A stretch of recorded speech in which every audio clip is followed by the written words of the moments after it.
Singer चौरंगी के petrol pump पे खड़ा हूँ, टोटल पार्को के पेट्रोल पंप पे।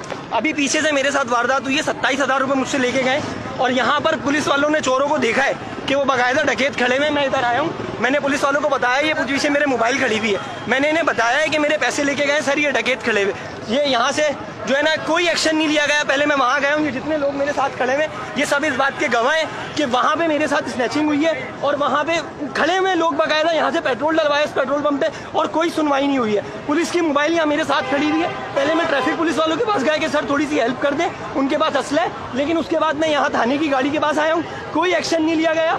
ये गाड़ी खड़ी हुई है, इसका नंबर है SPB658 और मैंने ये भाई को बोला है, ये जो जा रहे हैं मेरे पीछे, इनको मैंने बोला है कि सर मेरे साथ डकैती हुई है, 27,000 रुपये मुझसे लेके गए, कोई एक्शन नहीं लिया। 3 बंदे थे पुलिस पे, ये जितने लोग मेरे पीछे खड़े हुए और ये मोबाइल इस वक्त ये जा रही है। आप देख लें, ये कानून नाफिज करने वाले इदारों से मेरी इल्तिजा है कि गरीबों को ऐसे कब तक पिसने देंगे।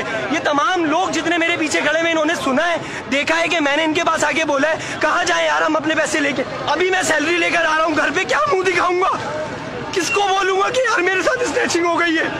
ये जितने लोग खड़े हुए इन्होंने देखा है कि मैंने पुलिस की मोबाइल को बोला है कि यार पैसे लेके चले गए, बाकायदा वो तीनों के तीनों यहाँ खड़े हुए, कोई सुनवाई नहीं हुई है, कोई सुनवाई नहीं हुई है। पुलिस की गाड़ी 1 सेकंड के अंदर यहाँ से चली गई है। मैं तमाम कानून नाफिज करने वाले इदारों से दरख्वास्त करता हूँ, भैया मैंने बोला ही नहीं बोला पुलिस वालों की गाड़ी को, भाई मैंने बोला ही नहीं बोला पुलिस वाली गाड़ी को, क्या बोला है, वो यहाँ से उतरे और निकल गए।